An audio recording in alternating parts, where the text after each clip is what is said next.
It's time to explore wrestling's past and potential future with your weekly dose of a segment we call What If? Only found here on the WWE Podcast.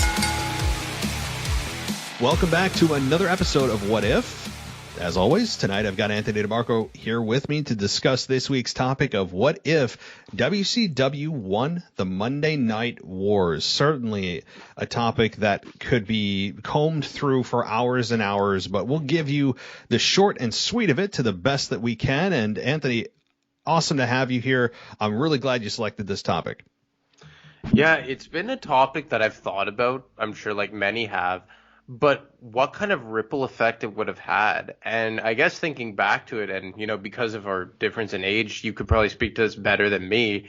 WWF really took over the Monday Night Wars in 1998, and they won on the backs of guys like Stone Cold Steve Austin and D-Generation X, or I guess it was more so in 1997. But do you think, I guess first and foremost, had WCW won the Monday Night Wars, it would have meant that Steve Austin and D-Generation X would not have been a thing? Well, again, see, here's where I'm defining the quote victory for WWF is the point when WWF bought WCW in 2001. So I guess in order to answer these questions, do you want to put the cutoff of when the victory would have happened in 2001?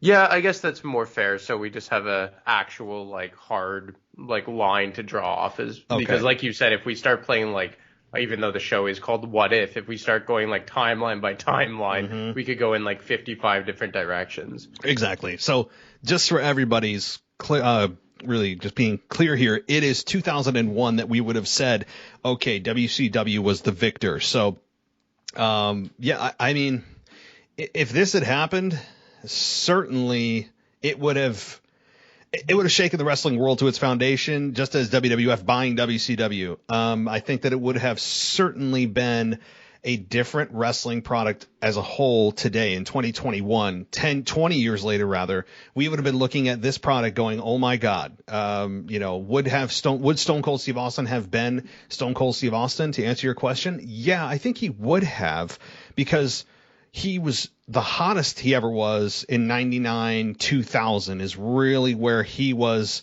the hottest he was ever. And yes, he missed a lot of 2000 because of his neck injury. But certainly, I think Stone Cold would have still had a legacy to look at and say that's a Hall of Fame legacy. He still would have had the boss, Vince McMahon, to work with, because that happened from 97 to 99 until it ended at Fully Loaded in 1999. This certainly would have been still – I don't think Stone Cold would have really lost too much. Austin would have had a couple more years, and WCW would have been absolutely foolish to let Stone Cold Steve Austin go. But the management of Stone Cold Steve Austin may have been much different in WCW.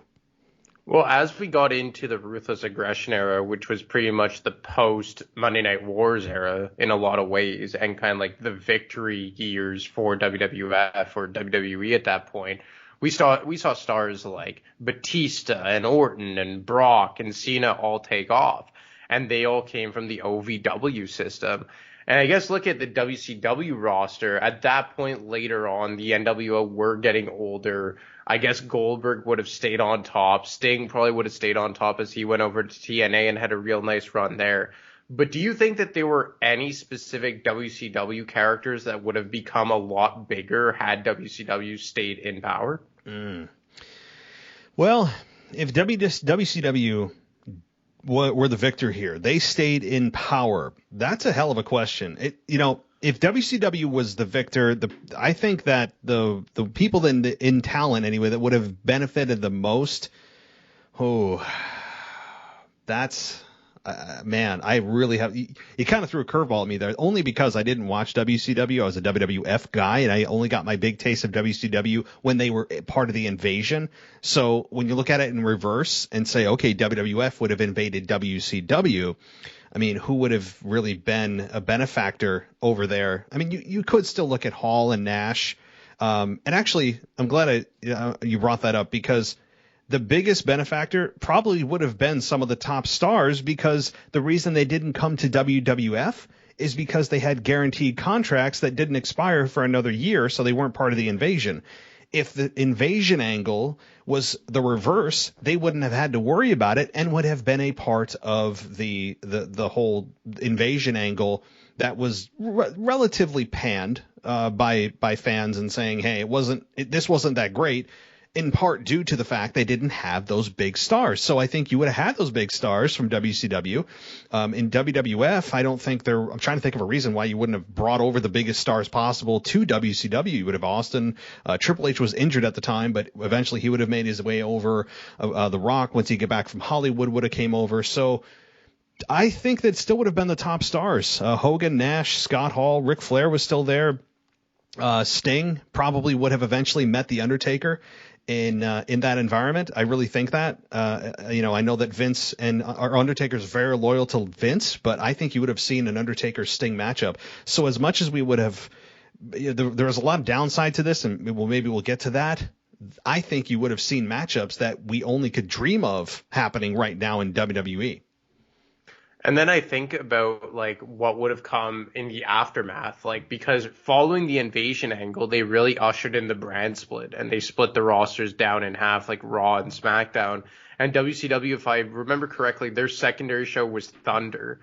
And I wonder if after the invasion angle was done and you had guys like Triple H and Taker and Kane and Austin, and I wonder if The Rock would have gone over, because just at that point he was starting to dip his toe into Hollywood. So I guess we could touch on that before we get into Thunder and Nitro. Do you think a guy like The Rock, who was really starting his transition to Hollywood, would have even gone to WCW at that point? Or do you think he would have jumped straight into Hollywood had WCW won? I think he would have gone. It may not have been as long of a run. He may have gone back for kind of like a one and done, so to speak. And that's where I was bringing in Undertaker's loyalty and The Rock's loyalty to Vince. Like, I'm sure some guys would not wanted to have been in that environment of WCW that was very hectic backstage. Eric Bischoff kind of lost control in the last couple of years or so. The guaranteed contracts that the guys had made it so that the incentive of working harder and getting a bigger payday wasn't there, because they had guaranteed money. So why should I bust my ass when I know I'm going to get this money? I think The Rock would have come back. I think he would have felt like he owed the wrestling fans some kind of closure for his career, and to just take off in Hollywood and not come back, even though WCW bought WWF. I don't think that would have been good for his Hollywood career, because his wrestling fans, who were his foundation when he started in his movie career, a lot of the movies that he did, like The Rundown and Scorpion King in his early years, those numbers that he did that were doing well, a lot of it had to do because of his wrestling fans. And I think his wrestling fans did help him catapult into mainstream stardom, where even people that weren't fans of wrestling now obviously know who The Rock is, love The Rock. He's one of the highest paid actors in Hollywood now. But I think that he would have done a disservice to himself, even if he felt disloyal going there and kind of felt icky doing it, because he would have been a fool not to. Those are the people that were going to ultimately support him in his Hollywood career. And you bring up Eric Bischoff, and I think he's one of the more underrated figures in professional wrestling over the last 25 years or so, specifically his on-screen role, the Raw GM, and obviously the heel manager on-screen persona that he was in WCW. But in a lot of ways, had WCW won, that would mean that he would have kind of become the Vince McMahon of the professional world, at least publicly, because obviously behind the scenes he didn't actually own the company like Vince did. But do you think that nowadays we would have been looking back on Eric Bischoff as the Vince McMahon as we look at Vince now? It would. So again, we have to look at this as saying, okay, all things are equal here, because there's 100 different scenarios and universes that we could go down in scenarios. So what I'm doing is looking at this in the lens of everything remained the same except for the fact that the ratings were flip-flopped. So in other words, Eric Bischoff was still starting to deteriorate and lose control backstage. Hogan and Nash and all the big guys were really influencing their own characters or their own stories, not worried about other people and being extremely selfish, which is what, Eric Bischoff has admitted that. So again, everything is the same. I think Eric Bischoff is being looked at as the Vince McMahon of our generation. If he had stayed, maybe. If he had left and kind of saw that, his time was expiring and he kind of wanted to get out, which is what he seemed to want to do anyway, even if it wasn't a sinking ship.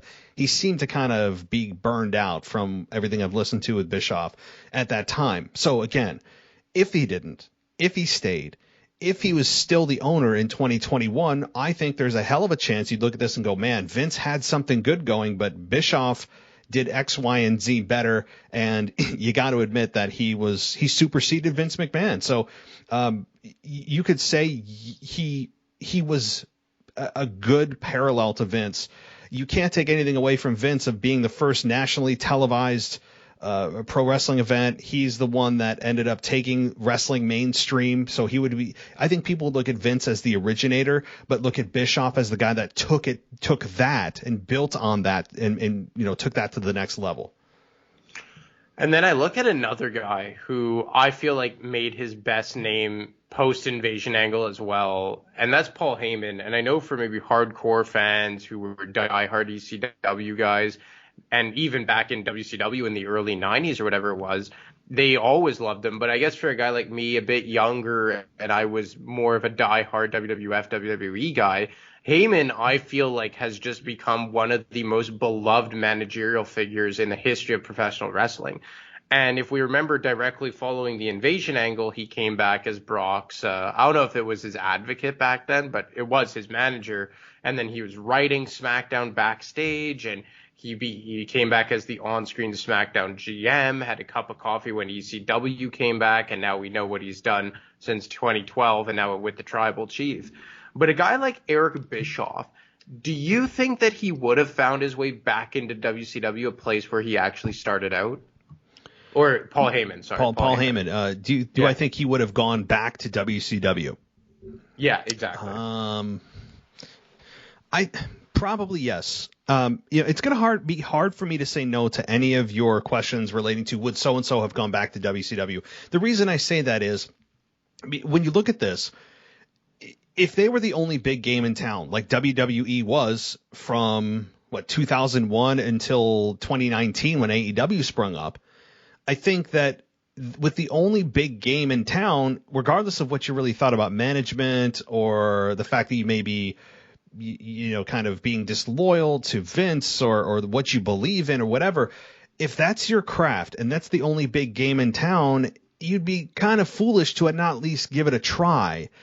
So I think almost anybody would have gone to WCW if the opportunity had presented itself, because that's the national stage. That's the big leagues, is WCW if WWF was bought out. So, yeah, I think he would have. Now, again, you could go on 100 different ways of how they would have utilized Heyman. Would they have done it well? Who would he have been with? There are so many scenarios because, again, if 2001's the cutoff, well, Brock didn't come in until 2002. So who knows if Paul Heyman would have been with Brock? Who knows if Brock would have been Brock without Paul Heyman, because Paul Heyman did such a damn good job doing what Brock couldn't, and that's cutting A+++ promos. So, again, so many avenues to go down. But, yeah, he would have been in WCW for sure. Yeah, and then you think about what I was getting to earlier about Thunder and Nitro, and if that would have taken the path of Monday Night Raw and SmackDown. And again, it's like you just said, like, you obviously have to consider that almost anything would have happened, but would it have paid off in such spades as, let's say, what WWE did? Like, we covered the brand split a couple of weeks ago, and you could make a serious case that it was one of the best decisions that they ever made in professional wrestling or sports entertainment in the eyes of Vince McMahon. And I just wonder, had WCW absorbed all the talent like Austin and Taker and Triple H and Kane and all these guys, had they had taken a similar road? And I think more and more we're seeing that you need two shows as a wrestling company. Now we have Rampage for AEW. So I guess, like, I look at how much success the brand split has given WWE. And I look at what WCW could have maybe done, and I guess they would have had to go with 2 world champions, but who knows if they would have taken that approach as well. And I just look like, how would they have split the rosters? Like, would they have put all the WWF guys like on Thunder and then all the guys on Nitro from WCW? Would they have mixed them up eventually? Like, I just get to your point, because WCW was more of a hostile environment backstage, maybe there would have been more of a divide between the two company guys. What do you think? Probably. I mean, I don't know how you don't do 2 shows with that big of a roster. Now, would they have absorbed every single person coming from WWF? No, I don't think they would have, nor did WWF absorb everyone from WCW. When you look past the invasion angle, I mean, it wasn't all hands on deck. They did not keep everybody very long. So I think they would have cherry-picked guys that they felt would have added to the product, and unfortunately for the rest of the guys and gals, it may have been a fend for yourself situation. Maybe done, some of them maybe have gone to the Indies or to Japan or wherever to find work and make a living. So I think with WCW, again, with absorbing everybody that they did, and they probably would have had a big influx of talent. Even if they're cherry picking, they probably have a laundry list, especially in 2001 with an all-star roster. You are going to have a lot of names that you want on your team, so to speak. So you have to have 2 shows, as you said. I don't think that is just a thought. It's a necessity. You can't push everybody on the same show that, again, at that time was a 2-hour Nitro. They would have definitely expanded Thunder for sure, or kind of repackaged that, who knows. But again, you also have the writers coming over from WWF, presumably the ones that they wanted to keep. You have other individuals that would have contributed to the push for, hey, let's get 2 shows so we can expose more talent, help build both brands, and be able to have a roster of all-stars on both brands. Because again, 2001, you're still in the Attitude Era. You're just about to cross over into Ruthless Aggression. So yeah, no doubt you're going to have 2 brands, 2 shows with all-stars on both shows. Yeah, and then I look at, let's say, where the wrestling business would have gone, because it was 6 years after the WWF won the war that they kind of started moving more PG. They went public how long after? They went public in what year, 2002? I'd have to Google it. It is early 2000s. Yeah. And I think that them going public was a large factor in them eventually going away from PG-14 just to flat PG. And if you look at WCW, they were backed by Time Warner. There would have been no need for them to have become a publicly traded company. And because of that, they probably would have had less and less shareholders to deal with, less and less sponsors to deal with. And if they were like the big dogs in town for, let's say, the succeeding 15 years after 2001, I wonder if the product would have stayed more PG-14 and edgy as we came to know and love it in the 90s. And I understand the WWE from a monetary perspective, it made all the sense in the world for them to go public and to get all these sponsors and whatnot and do make it more of a PG type of product and more of a family-oriented television show. But I just can't help but wonder that if in some way it would have been better for the wrestling industry, for guys like you and me, not the sports entertainment fans, the wrestling fans, if WCW would have won in that regard. Maybe, and it's possible. WCW's brand of wrestling was more wrestling heavy. They did have their sports entertainment-y stuff. They did, but it wasn't to the level that Vince used to push himself into the Attitude Era and really push the envelope into TV-14. So I think that given the fact that it was a more wrestling heavy company, they probably would have relied a little bit less on the hokey pokey stuff and been a little bit more wrestling based, for sure. But again, you could argue, well, that's exactly the thing. One of the big things that helped Vince McMahon were the kind of those edgy storylines. I don't think that's an argument that can't be made, but I looked, as far as you're going back to your question about when WWF went public, it was actually August 3rd of 1999. So, oh, damn. Yeah, that is actually when he first went public. I thought it was like 2000, 2001, but no. So he's been public for 22 years now. So, I think we probably would have had some, like you mentioned, big benefits to having WCW win the war. I don't know if long term it would have been a good thing, because when you look at Ted Turner, the guy he's not a big, from what I understand, he's not a wrestling fan, or wasn't a big wrestling fan. He was in it for the money. He was in it to basically come in and think that this is a big cash cow and be able to just rake in cash week after week.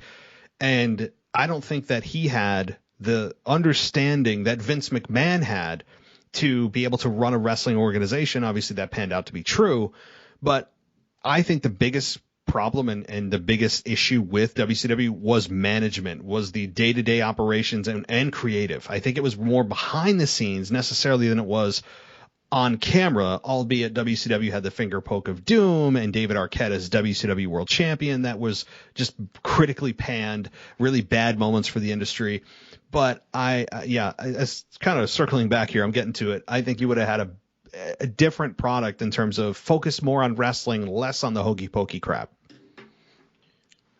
And I look at what wrestler really embodies WCW, and you can make a case that it was any of the three guys from the NWO, Goldberg, Flair, but for me it is pardon me, and will always be Sting. And he was like the only guy that really held out and always was a defector from the WWF, WWE. And I know he came back for that just, super underwhelming match against Triple H at WrestleMania 31. And then now he's back on the opposite side of the war, going with AEW. And I think that's something that hurt Sting's, not reputability amongst the hardcore fans, because everyone knew who he was, but maybe more like public fans and casual fans, was the fact that he never really wrestled in his prime in WWE. He kind of went right over to Impact, which was never, or TNA back then, which was never really a serious threat to WWE. And, Goldberg is still having his run in WWE. Ric Flair, both before and after, had good runs in WWE. Hogan, Nash, Hall, all those guys were originally WWE guys. So, and Booker T, he made a name for himself in WWE. So I think like the only true blood WCW big star that was really hurt from WWE winning the war was Sting. So I guess, would he have been the guy that would have benefited the most of it out of that group of wrestlers? And do you think that he could have maybe reached the likes of Rock and Austin had WCW won the war? Sting is one of the biggest tragedies and collateral damage of the whole buyout from WWF. So to answer your question, if it went the other way, Sting would have stayed in WCW. I don't have any doubt about that. He was the heart and soul of that product during that time. And he would have had, as I mentioned at the top of the show, matchups that you would have only dreamed about in WWF with Undertaker. I think Undertaker and Sting would have actually happened in that time frame. And yes, in 01, I believe he was the American Badass still, so you wouldn't want the American Badass versus Sting. You could have easily packaged Undertaker back to the Dead Man. So yeah, you would have had Dead Man Undertaker versus Sting, the matchup that never happened, and nor do I want it to ever happen now. People are still talking about it. I'm like, no, it's never, ever. It's unbelievable. So, but we would have gotten that, both guys in their prime. We probably would have also seen Stone Cold versus Goldberg,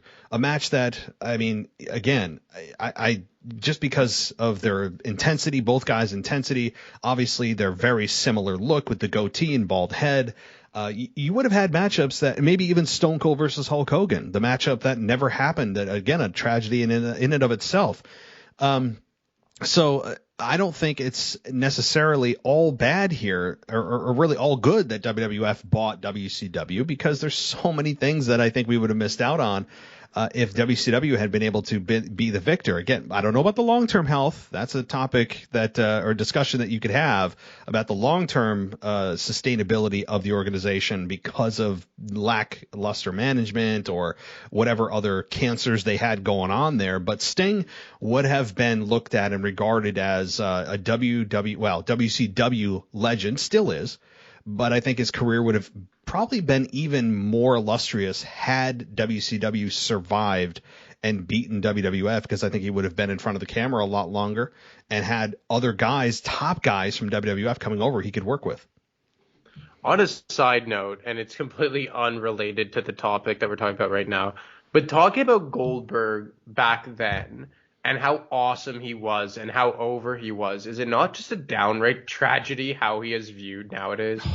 I mean, it is a sidebar, but my God, it's relevant because right now Goldberg is, and you're starting to finally see, and I said this on my show last night, that the fans are starting to finally, which is sad that it took this long, starting to turn on Goldberg, saying, what are we doing here, right?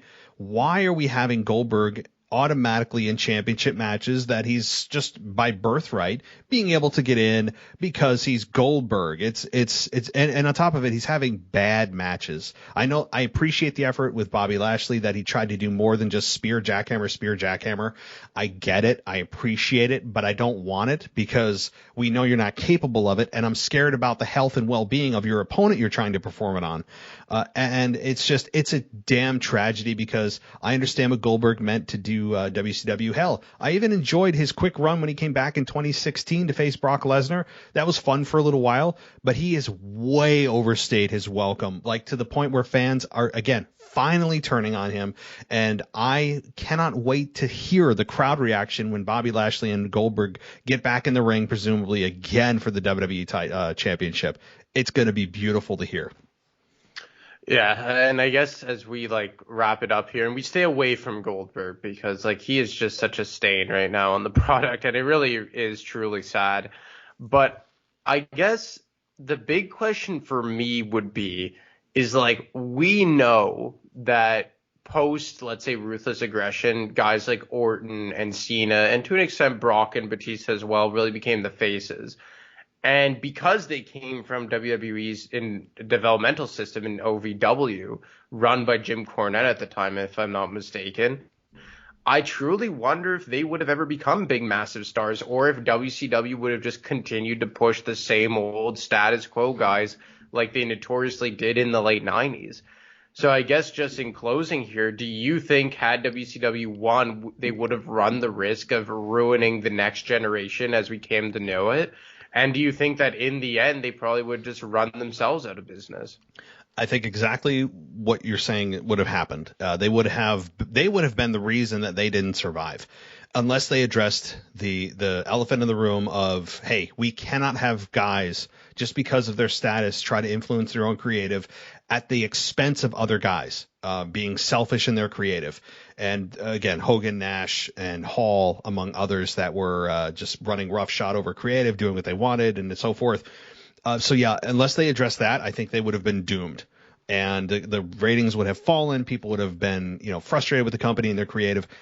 So do I think John Cena would have become a big star? Do I think, Batista and everybody else, that infamous class of OVW that came through in 2002, Randy Orton, I think they would have been, it's so hard to say, but I don't think that in their early years they would have been really recognized. Particularly if we didn't have Paul Heyman come with Brock Lesnar. Brock Lesnar was a beast, but eventually he would have run into that ceiling of, hey, this guy needs to talk, and he can't. I mean, you have Randy Orton, what, a third-generation superstar. I mean, you probably would have been able to run on that for a while, but I don't know. I mean, John Cena, I don't think they would have been at the level they are today if they were in that environment and it did not change. And so, no, I would have been concerned for them, given how those top guys just didn't want they were very, very, I guess, territorial at that time, and rightfully so, but they did it to the detriment of other guys. And that's the problem that management allowed to happen. So, I would have been concerned for them, but I have a couple of questions for you before we really close it out too. Do you think Vince McMahon, given his ego, would have joined, or do you think he would have bowed out and kind of just rode off into the sunset? I was going to bring that up too, but here's the thing is that if they had, because doesn't the whole invasion angle kind of not tied directly hand in hand with the failure of the original XFL. Yeah. So, like, if had WWE lost to WCW, maybe he would have just gone completely balls deep into the XFL. And maybe the thing that really ruined the XFL, the inability to keep the Monday Night Raw guys away from the XFL product, maybe that wouldn't have been a thing, and maybe it would have succeeded.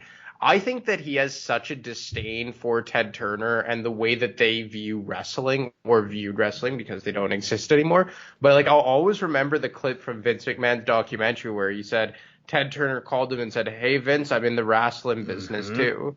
And then Vince said, "Oh, well, that's funny, Ted, because I'm in the sports entertainment business." So I don't think I could have ever seen Vince going over there, because maybe you go and you offer him like a creative role, or maybe just an on-screen role. But to your point, his ego is just so massive that I just don't think he could be a part of something that he truly did not believe in, and something that he seeked out to destroy with all the territories in the 80s and 90s. So I truly think that had WCW beaten WWF, he would have just gone completely gung-ho down the football path. His ego would not have allowed it. I think that Vince, because if he had come on the program, I think it would have been an acknowledgement of his loss. And Vince McMahon does not like to lose. I don't think we would have seen Vince McMahon on TV at all. He probably would have just, like you said, dove headfirst into XFL or another project and never shown his face there, because it would have been an acknowledgement of a loss. And that's not what Vince McMahon is, especially back in 2001. I mean, you could argue his, kind of geriatric state now. Maybe he doesn't even know. You could probably convince him at this point. He's in, obviously different mindset. But yeah, back then, hell no. The last question I wanted to ask you, and then I'll toss it to you if you have anything else. WrestleMania. Do you think WrestleMania would have continued, or do you think WCW would have squashed that and put their own brand out there? Like, what do you think would have happened with WrestleMania? Well, that's the whole thing, right? Like, what was WCW's WrestleMania pay-per-view? Like, do you recall at all? Bash at the Beach? Starcade? Am I? Maybe. Yeah. Yeah, because doesn't WWE bring back Starcade every now and again as well? So, like, I mean, if they were smart, I think that they would have brought back WrestleMania, and that would have been like the final, FU to Vince McMahon. Like, yeah, we're taking your biggest creation and, deploying it on our programming and the way we run it. And the thing is that there were so many guys who became famous off of WrestleMania, like Hogan and Nash and Hall. And it would have been kind of like an even bigger victory lap for those guys to go back onto a show or a platform that they helped create, but on WCW. But again, I guess it would have just come down to ego here. And I think it would have just been a slam dunk for them. But would have Ted Turner and all the other big shots behind the scene been okay with it? But I think in this particular instance, they would have, because WrestleMania was so massive at that time. And as we're talking about this now, like, we can't even name the WCW, like, big pay-per-view of the year. Like, I never watched TNA, but I still know that it was Slammiversary. But WCW, I never really knew. Or I think there was maybe the Royal Bash or something. I only know that from the Ready to Rumble movie, which the final match culminates at. I think it was something along those lines. But yeah, I think that if they were smart, they probably would have just taken it as a final big middle finger to Vince McMahon. And not just a victory lap, but also I think it would have been foolish for them to squander a brand that has so much equity in it. The WWF did all the work, and now WCW is going to get all the spoils. It would have been really stupid of them, just out of pure ego, to squash it and say, no, we don't want anything WWF did in terms of their fingerprints on anything, and we don't want them to take credit for something that now we own and it's successful. That would have been really stupid and short-sighted. So I think that WrestleMania would have survived if anybody had a couple of brain cells to rub together, because there was so much value in WrestleMania in 2001. You just come off WrestleMania, or just about to go into WrestleMania 17, the biggest WrestleMania arguably of all time, one of the best reviewed WrestleManias of all time, with The Rock and Austin and in Houston. So they would have been an absolute. I mean, you got to be an idiot to think that getting rid of WrestleMania just for pure ego standpoint was a good idea, and not benefiting off of all of what the brand value, the brand name value and recognition of what WrestleMania is. It would have been absolutely stupid. So. Do you remember the build up to WrestleMania 17, like how you felt going into that, like how important it felt? Hell yeah. I mean, the biggest thing for me, obviously, is the main event, but the video package of My Way with Limp Bizkit and Austin and Rock, regardless of what you like or hate Limp Bizkit, I don't care. It is one of the most iconic promo videos of all time. The sit-down interview with Jim Ross and Stone Cold in the locker room, one of the best of all time. Yeah, absolutely. I mean, it was a fever pitch. It's just so crazy to watch it back, and I would literally get butterflies when I watch it nowadays. But I mean, it just kind of tells you how big wrestling was at that time, and just how damn good the WWF was. And it really makes you wonder or realize how far away WCW was behind the pack by the time 2001 came around. Because we're talking about if the ratings were flip-flopped and everything else was equal. But when you really think about it, that was just so damn unrealistic to really consider because of how good the WWF product was at that time. Oh, yeah, no, absolutely. I mean, it's almost impossible to have everything else equal if the ratings are flipped. But just for discussion's sake about how many different variables there are with this discussion, I wanted to make sure that it was easier to follow. But yeah, I totally agree. No, you're absolutely right, because as always, it's just so easy to go down different rabbit holes when you talk wrestling, so it's really good to set parameters right off the bat. Yeah, definitely.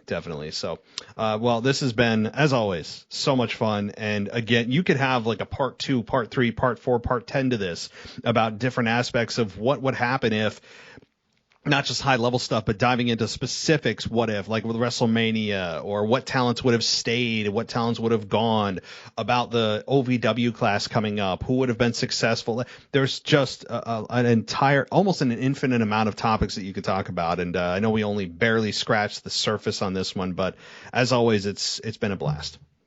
Yeah, man, super a lot of fun as always. And we'll talk about something new next week. Sounds good. You have a good night. You too, man. Take it easy. Bye.